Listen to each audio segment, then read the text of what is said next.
Hello everyone, कैसे हैं आप लोग? होपफुली अच्छे होंगे। और मैं आपको बता दूं, मैं भी अच्छा हूं। तो बेटा, प्रीवियस क्लासेस में हमने समझा था concept of GST. GST India में कैसे आया, उसके जेनेसिस को समझा था। साथ ही हमने किए थे features of indirect tax, direct tax and indirect tax के बीच का डिफरेंस भी हमने समझ लिया था। तो बेटा, आज क्लास में हम करेंगे फ्रेमवर्क ऑफ जीएसटी। साथ ही समझेंगे कि कॉन्स्टिट्यूशनल प्रोविजंस की क्या ज़रूरत थी या क्या कॉन्स्टिट्यूशनल प्रोविजन लाए गए जीएसटी को इंट्रोड्यूस करने के लिए इंडिया में, बेनिफिट्स क्या है जीएसटी के, और साथ ही समझेंगे जीएसटी काउंसिल के बारे में। चलिए शुरू करते हैं।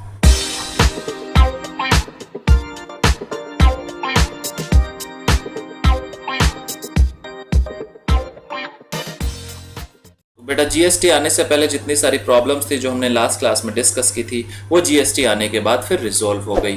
जैसे उनमें एक हुआ करती थी कैस्केडिंग इफेक्ट हुआ करते थे सेनवेट का या सर्विस टैक्स का, या जो सेट ऑफ का कंटिन्यूस चेन थी वो नहीं मिल पाती थी सप्लायर को। तो ये सारी चीजें जो है जीएसटी आने के बाद ओवरकम हो गई। चलिए बेटा, आइए नेक्स्ट जो है हमारा वो है framework of GST as introduce in India. यानी कौन सा फ्रेमवर्क है जीएसटी का जो इंट्रोड्यूस किया गया है इंडिया में। बेसिकली इंडिया में जो गवर्नमेंट है उसका बेटा फेडरल स्ट्रक्चर है, यानी स्टेट और सेंटर दो गवर्नमेंट यहाँ पर एग्जिस्ट करती है। इसलिए इंडिया में जो मॉडल अप्लाई किया गया है वो जीएसटी का ड्यूल जीएसटी मॉडल अप्लाई किया गया है। यानी स्टेट जो है अपना जीएसटी का रेवेन्यू कलेक्ट करेगा और सेंटर अपना जीएसटी का रेवेन्यू कलेक्ट करेगा। तो जैसे कि पढ़ा हमने, जीएसटी क्या है बेटा? जीएसटी एक डेस्टिनेशन बेस्ड टैक्स होता है जो ट्रांजैक्शन पर एप्लीकेबल होता है, उन ट्रांजैक्शन पर जिनमें सप्लाई हो गुड्स और सर्विसेज की या दोनों की। तो जीएसटी जो इंडिया में है बेटा, उसमें सीजीएसटी, एसजीएसटी, यूटीजीएसटी और आईजीएसटी करके ये एक्ट बने हुए हैं। सीजीएसटी जो है बेटा वो levied and collected by central government है। एसजीएसटी वो है levied and collected by state government. UTGST जो है वो levied and collected by union territories. और आईजीएसटी जो होता है वो भी सेंट्रल गवर्नमेंट लगाती है। बट आईजीएसटी जो लगता है वो लगता है इंटर स्टेट सप्लाई पर, और इंट्रा स्टेट सप्लाई पर लगता है सीजीएसटी और एसजीएसटी। और जो यूटी विदाउट लेजिस्लेचर है तो उस केस में वहां पर यूटीजीएसटी लग जाता है। यानी अगर इंट्रा स्टेट सप्लाई हो रही है, एक स्टेट के अंदर अंदर सप्लाई हो रही है, तो उसमें सीजीएसटी और एसजीएसटी लगेंगे। और अगर एक यूटी में ट्रांजैक्शन हो रही है सप्लाई की, तो उस केस में लगेंगे सीजीएसटी और यूटीजीएसटी। और अगर उस यूटी की अपनी लेजिस्लेचर है तो उसमें बेटा सीजीएसटी और फिर एसजीएसटी लग जाया करता है। जब बात करते हैं हम इंटर सेल्स की, तो इंटर सेल्स यानी एक स्टेट से दूसरे स्टेट, तो उस केस में लगता है आईजीएसटी। आईजीएसटी का जो रेट होता है वो इक्वल होता है सीजीएसटी प्लस एसजीएसटी या सीजीएसटी प्लस यूटीजीएसटी। ठीक है बेटा, समझ आ गया? चलिए नेक्स्ट, अब बात करते हैं लेजिस्लेटिव फ्रेमवर्क की। तो इसमें बताया गया है कि सीजीएसटी एक्ट जो है एक सिंगल लेजिस्लेशन बनाया गया है। और सिमिलरली जो हमारी यूटीज हैं विदाउट लेजिस्लेचर, जैसे Andaman and Nicobar, Lakshadweep, Dadra and Nagar Haveli, Daman and Diu and Chandigarh, वो यूटी जीएसटी एक्ट के प्रोविजन से गवर्न होती हैं। लेकिन वो यूटीज जहां पर उनका अपना लेजिस्लेचर है, जैसे दिल्ली और पौंडीचेरी, अब पुदुचेरी बोलते हैं, तो वहां पर एसजीएसटी एक्ट जो है उन प्रॉपर यूटीज का वो एप्लीकेबल होता है। तो इस हिसाब से देखें तो एसजीएसटी उतने बन जाते हैं जितने कि हमारे स्टेट हैं। लेकिन जीएसटी के प्रोविजन में यूनिफॉर्मिटी लाने के लिए क्या किया गया है बेटा? जो डेफिनेशन है टैक्सेबल इवेंट की या टैक्सेबल पर्सन की या classification and valuation of goods की है या सर्विसेज की है या प्रोसीजर है कलेक्शन या लेवी करने के लिए जीएसटी टैक्स को, तो उस केस में इन प्रोविजंस को जो है वो यूनिफॉर्म रखा गया है। यानी ये हर एसजीएसटी एक्ट में एक ही प्रोविजन मिलेंगे। नेक्स्ट जो है बेटा वो जीएसटी एक्ट में classification of goods and services. Classification किस बेसिस पे किया गया है? तो एचएसएन को यूज किया गया है क्लासिफिकेशन करने के लिए। एचएसएन क्या होता है बेटा? हार्मोनाइज सिस्टम ऑफ नॉमेनक्लेचर होता है। इसमें कुछ तरह के कोड्स दिए जाते हैं जिन कोड्स के बेसिस पे गुड्स और सर्विसेज को क्लासिफाई कर दिया जाता है।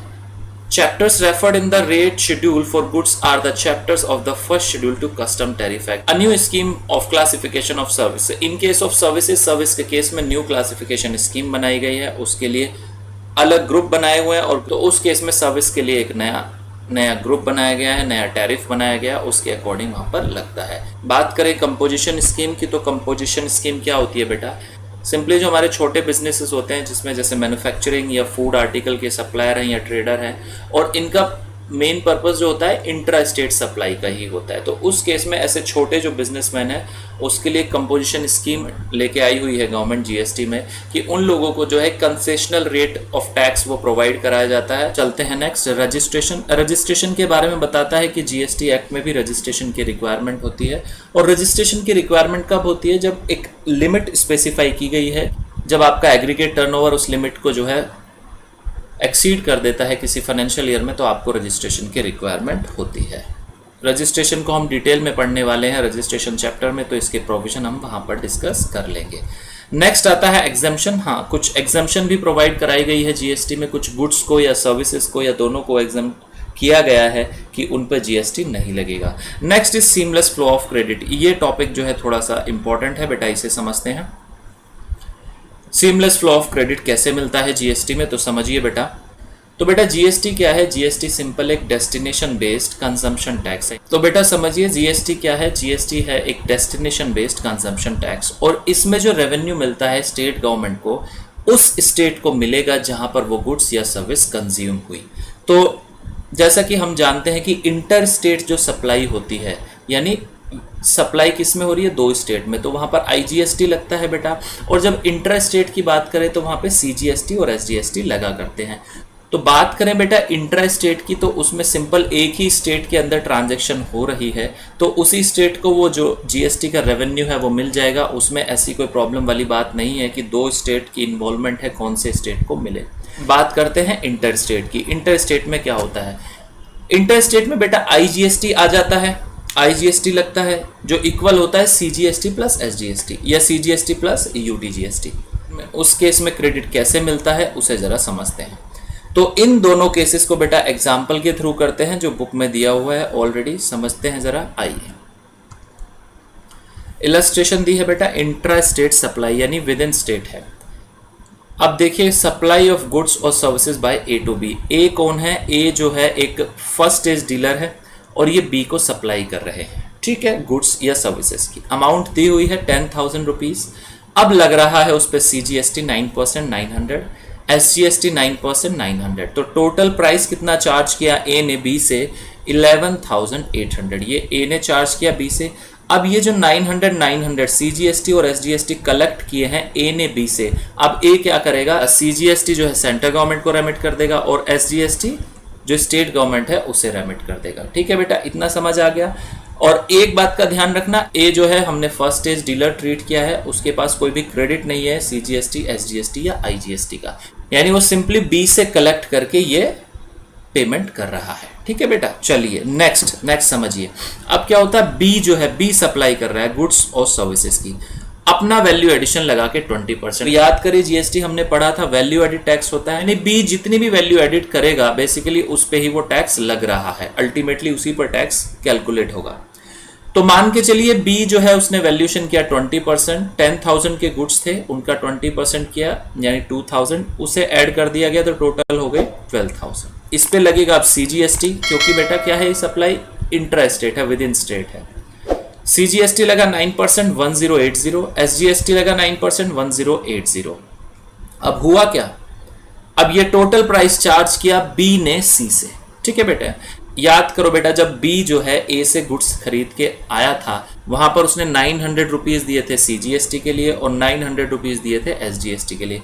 तो इस केस में अब बी क्या करेगा? बी क्रेडिट ले लेगा। 1080 की उसे पेमेंट करनी है गवर्नमेंट को, तो अब वो क्या करेगा? 1080 में से माइनस करेगा अपने 900 rupees. CGST payable 1080 less credit of CGST, वो 900 ऑलरेडी पे कर चुका था, ए को उसने पे किए।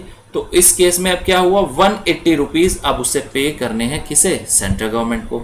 ऐसे ही एसजीएसटी 1080 की पेमेंट करनी है और क्रेडिट कितना ले चुका है ऑलरेडी? वो 900 का, यानी 900 की वो ऑलरेडी पेमेंट कर चुका है। तो उस केस में अब उसे कितने पेमेंट करनी है? 180 स्टेट गवर्नमेंट को पेमेंट करनी है। तो बेटा देखिए अल्टीमेटली गवर्नमेंट के पास रेवेन्यू कितना जा रहा है? गवर्नमेंट के पास जो रेवेन्यू जा रहा है वो सीजीएसटी का जा रहा है 1080 और एसजीएसटी का भी जा रहा है 1080। तो बेटा ये था हमारा सिंपल इंटर स्टेट सप्लाई। इसमें सिंपली गवर्नमेंट के पास जो है 1080 प्रॉपर, सेंट्रल गवर्नमेंट के पास भी 1080 अमाउंट गई और स्टेट गवर्नमेंट के पास भी 1080 अमाउंट पहुंच गई।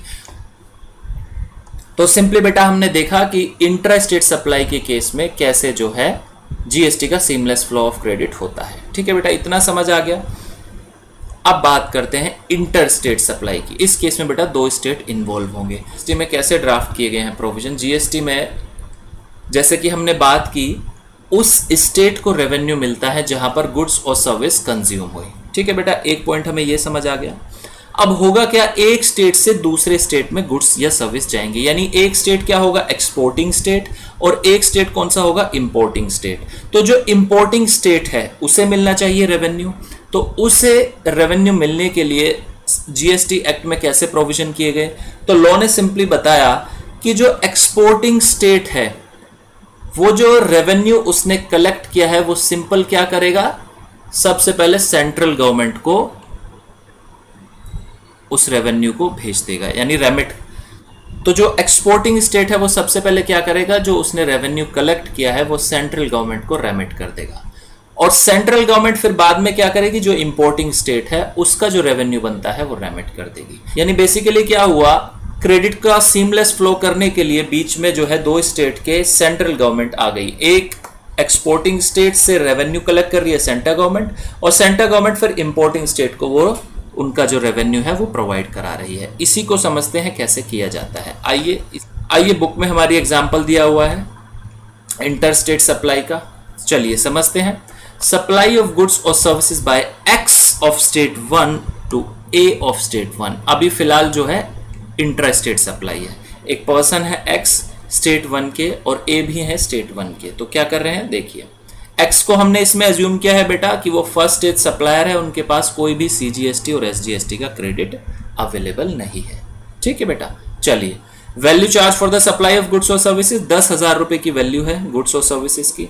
अब उसमें सीजीएसटी लगा 9%, 900, एसजीएसटी लगा 9%, 900। सेम जो प्रीवियस एग्जांपल में किया, 11,800 जो है वो प्राइस हो गया उस गुड्स या सर्विसेज का। इतने एक्स ने ए से कलेक्ट किए, और ये जो 900 रुपीज थे ये प्रॉपर सेंट्रल गवर्नमेंट और स्टेट गवर्नमेंट के रेस्पेक्टिवली अकाउंट में रेमिट कर दिए गए। ठीक है, इतना समझ आ गया। चलिए नेक्स्ट अब वो बात करता है कि ए स्टेट 1 के हैं और बी स्टेट 2 के हैं। अब समझिए वैल्यू एडिशन कितना हो रहा है, 20%। यानी जो ए है वो स्टेट 1 के थे, अब बी आ गए हैं स्टेट 2 के, एक पर्सन और आ गए हैं बी जो स्टेट 2 के हैं। तो उस केस में अब कैसे होगा, देखिए जो गुड्स आए थे ए के पास उनकी वैल्यू थी 10,000, अब उसमें वैल्यू एडिशन ए ने किया 20%, तो अब वैल्यू हो गई 12,000। अब इसके ऊपर लगेगा इंटर स्टेट सप्लाई है, तो हमने क्या बात की थी कि हमने बोला था कि इंटर स्टेट सप्लाई है तो उस पर आईजीएसटी लगता है। तो आईजीएसटी का रेट क्या होता है बेटा, सीजीएसटी प्लस एसजीएसटी, यही बात की थी। तो 18% लग रहा है, 12,000 पे 18% लगाओ 2,160 आ गया, 14,160 ए ने कलेक्ट किए किससे, बी से। 14,160 रुपए की जो वो गुड्स या सर्विस थी वो ए ने बी को बेच दी। अब ए कैसे क्रेडिट लेगा, इस केस में हुआ क्या, ए ने कलेक्ट किए बी से आईजीएसटी कलेक्ट की 2,160 की। ठीक है, अब ये जो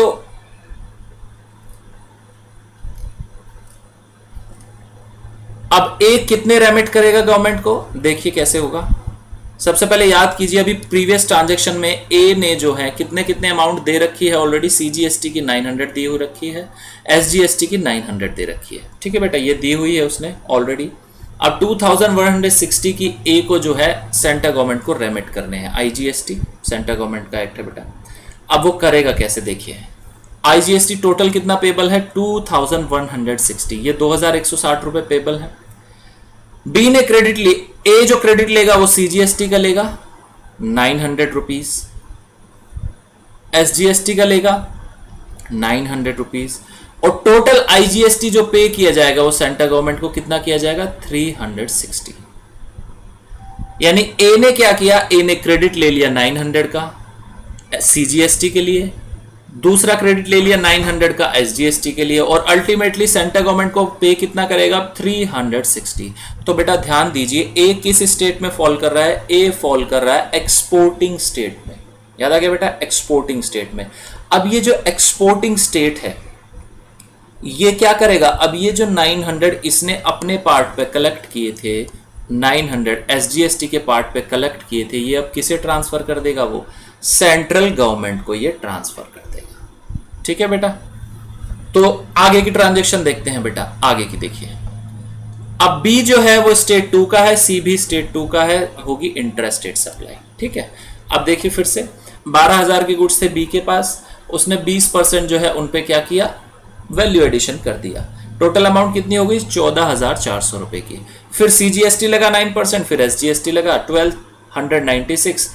1296 प्रॉपर अमाउंट कितनी हो गई, 16,992।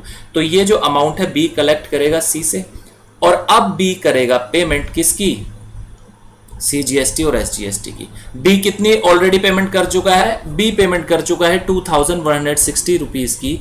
ये किसकी पेमेंट की थी उसने, आईजीएसटी की। बट अब उसे क्या करना है, 1296 सीजीएसटी 1296 एसजीएसटी ये पे करने हैं गवर्नमेंट को। तो अब करेगा कैसे, देखिए वो क्रेडिट लेगा, उसने ऑलरेडी कितने पे कर रखे हैं, 2160। तो सीजीएसटी कितना पेबल है, 1296। आईजीएसटी का कितना क्रेडिट अवेलेबल हो जाएगा, 1296, यानी सीजीएसटी जो है सेंट्रल गवर्नमेंट को इस केस में मिल जाएगा, क्योंकि ऑलरेडी जो है उसने आईजीएसटी 2160 का पे कर रखा है, तो उसका क्रेडिट ले रहा है, तो इस केस में हो गया नील। अब एसजीएसटी कितना पेबल है, एसजीएसटी है 1296। अवेलेबल कितना क्रेडिट है आईजीएसटी का, अवेलेबल होगा बेटा 2160 टोटल था, उसमें से लेस कर दो 1296 जो सीजीएसटी पे पेबल हुआ, तो उसमें से लेस करने के बाद बचा कितना, 864। ये क्रेडिट अवेलेबल था।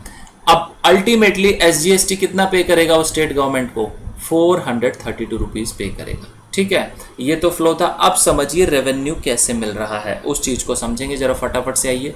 मैंने क्या बताया था आपको, मैंने आपको क्या बताया था, मैंने बताया था कि जो एक्सपोर्टिंग स्टेट होगा वो क्या करेगा, वो सेंट्रल गवर्नमेंट को ट्रांसफर कर देगा, और सेंट्रल गवर्नमेंट उस रेवेन्यू को इंपोर्टिंग स्टेट को ट्रांसफर कर देगी, ये बताया था मैंने। तो पहली ट्रांजैक्शन हमारी क्या थी, एक ही स्टेट की थी, इंट्रा स्टेट सप्लाई थी। एक्स ने ए को गुड्स बेचे थे, तो उस केस में देखिए सप्लाई ऑफ गुड्स और सर्विसेज, रेवेन्यू कितना मिला सेंट्रल गवर्नमेंट को, 900। रेवेन्यू कितना मिला स्टेट गवर्नमेंट को, 900। 1 स्टेट गवर्नमेंट कौन सी है, ये 1 वाली। तो 900 दोनों केसेस में मिल गए। ठीक है, इतना समझ आ गया। चलिए नेक्स्ट, अब जब ट्रांजैक्शन हुई थी दूसरी, वो कौन सी हुई थी, वो इंटर स्टेट सप्लाई थी। याद करिए, इंटर स्टेट सप्लाई थी। सप्लाई ऑफ गुड्स और services by A to B, A to B ये हमारी इंटर स्टेट सप्लाई थी। तो इस केस में सेंट्रल गवर्नमेंट को रेवेन्यू कितना गया था, सेंट्रल गवर्नमेंट को रेवेन्यू कितना गया था, देखो मैं दिखाता हूं आपको, 360 रुपीज। याद कीजिए, आईजीएसटी पेबल था 2160, और जिसमें से सीजीएसटी और एसजीएसटी का क्रेडिट ले लिया गया था, तो 360 रुपीज किसे दिए गए थे, सेंट्रल गवर्नमेंट को। आओ फटाफट से, ये 360 किसे मिले, सेंट्रल गवर्नमेंट को रिसीव हो गए। इतना समझ आ गया बेटा। लेकिन जब हम बात करते थे कि इंटर स्टेट सप्लाई हो जाती है, तो एक्सपोर्टिंग स्टेट ट्रांसफर कर देता है किसे, सेंट्रल गवर्नमेंट को ट्रांसफर कर देता है जीएसटी का रेवेन्यू। तो उस केस में अब देखो, transfer by state 1 to centre, centre को ट्रांसफर कर रहा है स्टेट 1। स्टेट 1 के पास कितनी अमाउंट आई थी, 900 आई थी फर्स्ट ट्रांजैक्शन से, ये इसने ट्रांसफर कर दिया किसे, सेंटर को। तो सेंटर के पास 900 आ गए, यहां से ये डिडक्ट हो गए स्टेट 1 के, तो ये स्टेट 1 का रेवेन्यू कितना हुआ जीएसटी का, 0 हो गया। 900 मिले थे, 900 उसने सेंटर को पहुंचा दिया। ठीक है, इतना समझ आ गया। चलिए नेक्स्ट ट्रांजैक्शन याद करिए, जब बी ने सी को सप्लाई की थी, बी ने सी को सप्लाई की थी, तो कैसे किया था उसने अपना वैल्यू एडिशन लगाया था। याद करो, वैल्यू एडिशन कितना लगाया था, 20% लगाया था, और अमाउंट कितनी बनी थी, 14,400 की अमाउंट बनी। अमाउंट कितनी बनी थी, 14,400 की बनी थी, जिसमें सीजीएसटी लगा था 1296, एसजीएसटी लगा था 1296, और अल्टीमेटली उसमें पेमेंट ध्यान करो, सेंट्रल गवर्नमेंट को तो कोई पेमेंट नहीं गई थी उसमें, लेकिन स्टेट गवर्नमेंट को कितनी गई थी, स्टेट गवर्नमेंट को गई थी 432। कितनी गई थी, 432। तो फटाफट से आओ, 432 तो यहां मिल गई उसे स्टेट 2 को, और ये जो 864 है ये कौन ट्रांसफर करेगा, ये सेंटर ट्रांसफर कर देगा स्टेट 2 को। तो बेटा कितना रेवेन्यू कलेक्ट हो गया, 1296 का रेवेन्यू कलेक्ट हो गया स्टेट 2 को, और 1296 का रेवेन्यू कलेक्ट हो गया सेंट्रल गवर्नमेंट को। समझ आ गया बेटा। कि जो एक्सपोर्टिंग स्टेट होता है वो किसे रेवेन्यू ट्रांसफर कर देता है जीएसटी का, सेंट्रल गवर्नमेंट को। सेंट्रल गवर्नमेंट जितना रेवेन्यू इंपोर्टिंग स्टेट का बना उतना रेवेन्यू उसे फिर अल्टीमेटली ट्रांसफर कर देती है। ठीक है बेटा, ये था हमारा seamless flow of credit under GST. बहुत ही आसान हो गया है, पहले बहुत ही दिक्कत हुआ करती थी, क्रेडिट नहीं मिला करते थे, तो इस वजह से जीएसटी बेटा बहुत ही सिंप्लीफाई लॉ हो चुका है। नेक्स्ट आता है जीएसटी कॉमन पोर्टल। अब हुआ क्या बेटा, देखिए जीएसटी आने से पहले बहुत ही सारे कॉम्प्लिकेशंस थे, अलग अलग लॉ थे, रेगुलेशन थी, प्रोसीजर हुआ करते थे और फॉर्मेट्स होते थे। इस वजह से अलग अलग सिस्टम जो था वो गवर्न किया करता था, सबकी अपनी अपनी वेबसाइट हुआ करती थी। लेकिन बाद में क्या हुआ, जीएसटी आ गया, सेंटर और स्टेट एक साथ लेवी कर रहे हैं टैक्स को।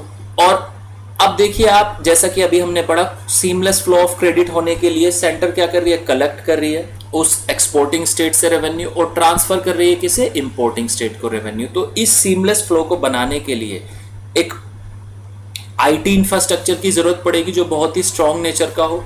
वो आईटी इंफ्रास्ट्रक्चर बेसिकली क्या करे, ऑटोमेटिकली ही ट्रांसफर कर दे, जैसे आप डिटेल फिल करें उसमें वो ट्रांसफर कर दे। तो उस केस में उसका जो बैकएंड होना चाहिए बहुत स्ट्रांग होना चाहिए। तो उस केस में गवर्नमेंट ने क्या किया, उस केस में गवर्नमेंट ने बनाया एक जीएसटी इलेक्ट्रॉनिक पोर्टल और एक वेबसाइट बनाई जो है www.gst.gov.in। बेसिकली ये जो वेबसाइट है वो मैनेज करती है जीएसटीएन। कौन करता है इसे manage, GSTN, goods and service network. ये एक कंपनी है सेक्शन 8 में रजिस्टर्ड, यानी नॉन प्रॉफिट कंपनी होती है सेक्शन 8 में कंपनीज एक्ट में। तो ये एक कंपनी है जो मैनेज करती है इस जीएसटी इलेक्ट्रॉनिक पोर्टल को, और वो कंपनी कौन सी है, वो है गुड्स एंड सर्विस नेटवर्क। ठीक है बेटा, ये पोर्टल बेसिकली करता क्या है, ये एक तरीके से इंटरफेस प्रोवाइड करा रहा है, टैक्स पेयर को भी प्रोवाइड करा रहा है, सेंट्रल गवर्नमेंट को भी करा रहा है और स्टेट गवर्नमेंट को भी करा रहा है। यानी एक तरीके से ये शेयर्ड आईटी इंफ्रास्ट्रक्चर है सेंटर और स्टेट और टैक्स पेयर के बीच में। ठीक है बेटा, चलिए नेक्स्ट जो बताया गया है कि जीएसटी कॉमन पोर्टल्स के कुछ फीचर्स के बारे में वो बताते हैं कि जीएसटी कॉमन पोर्टल करता क्या है। तो उन्होंने बताया कि जो जीएसटी कॉमन पोर्टल है provides linkage to all state, UTs, tax department, central tax authorities, tax payer, banks and other stakeholders. ये सारी चीजें उसकी फीचर्स है। यानी वो बेसिकली क्या कर रहा है, एक लिंकेज प्रोवाइड करा रहा है स्टेट के बीच में, यूटीज के बीच में, कमर्शियल टैक्स डिपार्टमेंट्स या फिर central tax authorities, tax payer, banks and other stakeholders. तो एक तरीके से वो ब्रिज का काम कर रहा है। दूसरे अगर फंक्शंस की बात करें तो उसमें क्या करता है, वो फॉरवर्ड करता है रिटर्न को सेंट्रल को, स्टेट अथॉरिटीज को, कंप्यूट करता है और सेटलमेंट करता है जीएसटी की, मैचिंग ऑफ टैक्स पेमेंट करता है, एमआईएस रिपोर्ट्स बनाता है, सेंट्रल को या स्टेट को भेजता है। तो इस तरीके से ये बेसिकली जो है जीएसटी कॉमन पोर्टल बहुत ही इंपॉर्टेंट रोल्स प्ले कर रहा है। दूसरा एक और पोर्टल है वो है ई-वे बिल सिस्टम का। इसकी जो वेबसाइट है वो है www.ewaybillgst.gov.in। लेकिन ये जो वेबसाइट बनी है, ये जो पोर्टल है, इसे मैनेज जो है जीएसटीएन नहीं करता। इसे मैनेज कौन करता है, national informatics centre, ministry of electronic and information technology, government of India. जब ई वे बिल का कंसेप्ट अब पढ़ेंगे तो वहां समझ लेंगे, लेकिन सिर्फ यहाँ पे इतनी इंफॉर्मेशन दी गई है कि एक अलग पोर्टल बना हुआ है ई वे बिल के लिए। ठीक है बेटा, चलिए नेक्स्ट है बेटा हमारा जीएसपीज एंड एएसपीज। ये क्या होते हैं बेटा, तो जो हमारा जीएसटीएन है इसने कुछ कंपनीज को सेलेक्ट किया हुआ है, कुछ आईटीज कंपनीज को सेलेक्ट किया हुआ है जो क्या करती है, वो डेवलप करती है एप्लीकेशन जो यूज करते हैं tax payer while interacting with GSTN. तो ये जो कंपनीज हैं, जो सेलेक्टेड कंपनीज है जो जीएसटीएन ने सेलेक्ट की है, ये कहलाती है जीएसपीज, जीएसटी सुविधा प्रोवाइडर्स। आगे वो बताते हैं they facilitate the taxpayer in uploading the invoices as well as filing of returns. तो जीएसपी जो है वो फैसिलिटेट करते हैं टैक्स पेयर को in uploading invoices as well as filing of return. साथ में वो कस्टमाइज करते हैं product according to the need of user. तो उस केस में जीएसपी क्या करते हैं, एएसपीज की हेल्प ले लिया करते हैं, एएसपी यानी एप्लीकेशन सर्विस प्रोवाइडर्स। ठीक है बेटा, चलते हैं नेक्स्ट। तो बेटा कंपनसेशन सेस बेसिकली है क्या, कंपनसेशन सेस जो है ये एक तरीके से कंपनसेशन दिया जा रहा है सेंट्रल गवर्नमेंट के थ्रू स्टेट गवर्नमेंट को। है क्या बेटा, ये जब जीएसटी नहीं था तो स्टेट गवर्नमेंट को रेवेन्यू कलेक्ट हो जाया करते था, लेकिन जब जीएसटी आने वाला था स्टेट ने देखा कि उनका जो रेवेन्यू है वो घट रहा है जीएसटी में एज कंपेयर टू जो पुराना टैक्सेशन सिस्टम है। तो उन्होंने सेंट्रल गवर्नमेंट से इस बारे में बात की कि जो जीएसटी एप्लीकेबल होगा तो उस केस में तो हमारा रेवेन्यू डिक्रीज हो जाएगा। उस केस में सेंट्रल गवर्नमेंट ने क्या किया कि हम क्या करते हैं, जितना भी आपका लॉस हो रहा है रेवेन्यू का वो हम आपको कंपनसेशन प्रोवाइड करा देंगे। और इनिशियली जब ये एप्लीकेबल हुआ था, ये 5 साल के लिए एप्लीकेबल हुआ था कि कंपनसेशन सेस जो है वो इनिशियली 5 साल के लिए सेंट्रल गवर्नमेंट स्टेट गवर्नमेंट को दे दिया करेगी। ठीक है बेटा, तो अभी 2017 को एप्लीकेबल हुआ था, अभी 2020 चल रहा है, तो अभी 3 साल हो चुके हैं, लेकिन इसकी उम्मीद यह है कि आगे ये बढ़ेगा ही। तो कंपनसेशन सेस लगता किस पे है? कंपनसेशन सेस जो लगाया जाता है वो लगाया जाता है स्पेसिफाइड लग्जरी आइटम्स या डीमेरिट गुड्स पर, जैसे कि paan masala, tobacco, aerated waters, motor car etcetera, इनके ऊपर कंपनसेशन सेस लगता है। और ये इंटर स्टेट सप्लाई और इंटर स्टेट सप्लाई दोनों के ऊपर लग जाया करता है। ठीक है, चलिए नेक्स्ट जीएसटी के बारे में बात करते हैं कि किसके ऊपर अब ये लेवी होता है। तो लॉ ने बताया GST is levied on all goods and services, सभी गुड्स और सर्विसेज पे लगता है, but except alcoholic liquor for human consumption.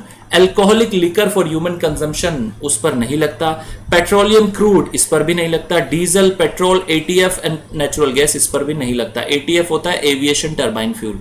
तो इन कैटेगरीज के ऊपर आज तक जीएसटी नहीं लगता। लेकिन एक बात ध्यान देना बेटा, जो अल्कोहलिक लिकर है ह्यूमन कंजम्पशन के लिए वो जीएसटी के परव्यू से बाहर है। जीएसटी एक्ट में स्पेसिफिकली लिखा हुआ है कि it is outside the realm of GST, यानी ये जीएसटी एक्ट से ही बाहर है, जीएसटी के दायरे से ही उन्होंने बाहर किया हुआ है। लेकिन अगर बात करें petroleum crude, diesel, petrol, ATF and natural gas की, तो ये जीएसटी के परव्यू में आता है, ये जीएसटी के दायरे में आता है, लेकिन इस पे अभी कोई भी रेट नोटिफाई नहीं किया गया है।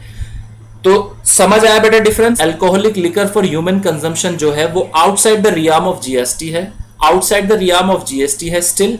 और जो petroleum crude, diesel, petrol, ATF and natural gas है वो अभी जीएसटी के दायरे में तो है, बट अभी उस पर जीएसटी लगना एप्लीकेबल नहीं हुआ। तो सर फिर इनके ऊपर लगता क्या है? Alcoholic liquor for human consumption पर इन पर लगती है स्टेट एक्साइज ड्यूटी, और जब इनकी होती है इंटर स्टेट सेल तो उस पर लगता है सीएसटी, और इंट्रा स्टेट सेल होती है तो लगता है वैट। बात करें next petroleum crude, diesel, petrol, ATF and natural gases की, तो जैसा कि मैंने आपको बताया ये जीएसटी इनके ऊपर अभी लेविएबल नहीं है। ये लेवी कब होगी उन पे GST? From the date to be notified on the recommendation of GST council, यानी जब जीएसटी काउंसिल रिकमेंड करेगी सेंट्रल गवर्नमेंट को या स्टेट गवर्नमेंट को, तब उनकी रिकमेंडेशन के बेसिस पे सेंट्रल गवर्नमेंट या स्टेट गवर्नमेंट इनके ऊपर जीएसटी लगाना एप्लीकेबल कर सकती है। ठीक है बेटा, लेकिन फिलहाल के लिए इनके ऊपर क्या लगता है? इनके ऊपर लगता है बेटा सेंट्रल एक्साइज ड्यूटी लगती है, और साथ ही में इनकी इंटर स्टेट जब होती है तो सीएसटी लगता है, और इंट्रा स्टेट सेल होती है तो वैट लग जाया करता है। दूसरी तरफ टोबैको पर जीएसटी भी लगता है और सेंट्रल एक्साइज ड्यूटी भी लगती है। तो टोबैको पर दोनों चीजें लगती हैं, जीएसटी भी और सेंट्रल एक्साइज ड्यूटी भी। रियल सेक्टर की बात करें तो रियल सेक्टर को जीएसटी के परव्यू से बाहर रखा है। GST will not be levied on sale और purchase of immovable property. Immovable property के परचेज और सेल पर जीएसटी नहीं लगेगा। ठीक है, समझते हैं अब कौन से ऐसे टैक्स थे जो जीएसटी आने के बाद उसमें सब्ज्यूम्ड हो गए। तो बात करते हैं बेटा सेंट्रल टैक्सेस की, कौन से सब्ज्यूम्ड हुए, और दूसरी तरफ है स्टेट टैक्स। सेंट्रल टैक्सेस में फर्स्ट है central excise duty and additional excise duty. Service tax ये भी खत्म। Excise duty under medicinal and toilet preparation act, CVD and special CVD, central sales tax, central surcharge and cesses in so far as they relate to supply of goods and services. तो ये थे central taxes, ये वाले खत्म हो चुके हैं। दूसरी तरफ स्टेट टैक्सेस की बात करें तो कौन कौन से सब्ज्यूम हो गए? State surcharge and cess in so far as they relate to supply of goods and services. जो स्टेट सरचार्ज या सेस हुआ करते थे किससे रिलेट करते थे? सप्लाई ऑफ गुड्स और सर्विसेज से, वो चले गए। एंटरटेनमेंट टैक्स गया, except those levied by local bodies. जो लोकल बॉडीज के थ्रू लगाए जाते हैं वो अभी भी है, बाकी एंटरटेनमेंट टैक्स जो स्टेट लगाती थी वो गया, वो सब्ज्यूम हो गया। Tax on lottery, betting and gambling ये चला गया। Entry tax and purchase tax, VAT, sales tax, luxury tax, taxes on advertisement, तो ये सारे टैक्स जो थे बेटा जीएसटी आने के बाद सब्ज्यूम हो गए। ठीक है, कुछ इसमें डायग्राम के थ्रू एक ये चार्ट दिया हुआ है विद इन जीएसटी और आउटसाइड जीएसटी, ये हम ऑलरेडी कवर कर चुके हैं, तो इसे आप होमवर्क में रख सकते हैं। अब बात करते हैं बेनिफिट्स ऑफ जीएसटी। जीएसटी आने के बाद क्या बेनिफिट्स हैं? तो सबसे पहला बेटा बेनिफिट जो बताया गया है वो है creation of unified nation market. जब जीएसटी आएगा तो उससे एक यूनिफाइड नेशनल मार्केट बन जाएगी। कैसे बनेगी? क्योंकि जीएसटी का एम क्या है? वो है common market with common tax rate. Common tax rate apply करना चाहता है जीएसटी, उसके थ्रू क्या होगा? कॉमन मार्केट बन जाएगी, और जो इकोनॉमिक बैरियर्स थे पहले हुआ करते थे वो धीरे धीरे अब खत्म हो जाएंगे, जिससे क्या होगा? एक इंटीग्रेटेड इकोनॉमी एक इंटीग्रेटेड इकोनॉमी बन जाएगी और यूनिफाइड हो जाएगी हमारी national market. Boost to make in India initiative, जो मेक इन इंडिया के प्रोजेक्ट्स हैं उन्हें बूस्ट मिलेगा। इससे क्या होगा बेटा, इंडिया हमारा एक तरीके से मैन्युफैक्चरिंग हब बनने की तरफ प्रमोट होगा। Enhanced investment and employment, investment और एम्प्लॉयमेंट जो है वो बढ़ेगी। पहले क्या था, टैक्सेस बहुत सारे अलग अलग हुआ करते थे, एक कॉम्प्लिकेशन था टैक्स लॉ का, अब स्मूथ प्रोसेस होगा, तो जो इन्वेस्टर है उसके लिए भी इजी हो जाएगा, एम्प्लॉयमेंट में भी इजी हो जाएगा, क्योंकि जब इन्वेस्टर नए इन्वेस्टर आएंगे, नई नई अपॉर्चुनिटीज खुलेगी, नई नई मार्केट क्रिएट होगी, नए जो है वो बिजनेस शुरू होंगे, जिससे हमारे नए एम्प्लॉयमेंट के सोर्सेज बनेंगे।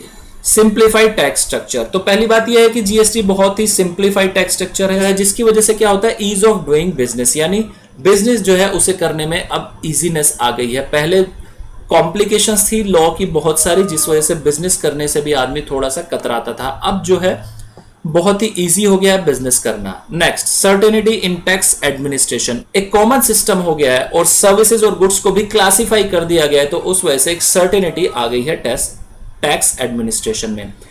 इजी टैक्स कंप्लायंस है नेक्स्ट, जैसा कि हमने पढ़ा कि जब जीएसटीएन जो है कॉमन पोर्टल है जीएसटीएन का, जब हम उसे यूज करते हैं उस पर कई सारी चीजें ऑटोमेटेड वे में हो जा रही है, आप सिर्फ डिटेल फिल करिए और बाकी चीजें जो है वो जीएसटीएन पोर्टल कर देता है। तो बहुत ही ऑटोमेटिक हो गई है प्रोसीजर, जिस वजह से बहुत ही अच्छा यूज हो रहा है आईटी का और हेल्प मिल रही है टैक्स पेयर को।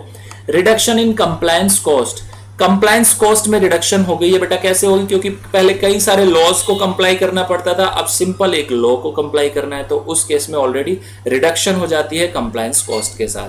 दूसरी है benefits to agriculture and industry, तो जीएसटी आने के बाद क्या हुआ बेटा, जो सेट ऑफ की प्रॉब्लम हुआ करती थी इनपुट टैक्स लेने में या सर्विस टैक्स के सेट ऑफ की प्रॉब्लम आती थी, वो सारी चीजें खत्म हो गई।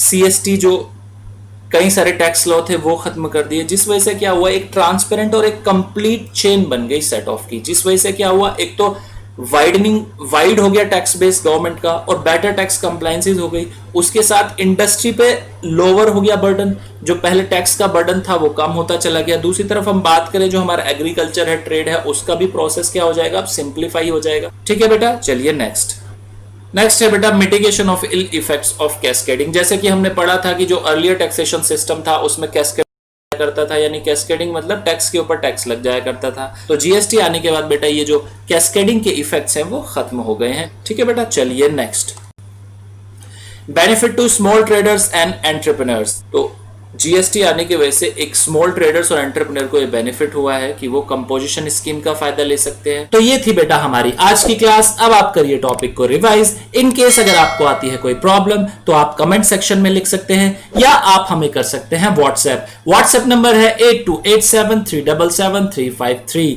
तो मिलते हैं बेटा नेक्स्ट क्लास में।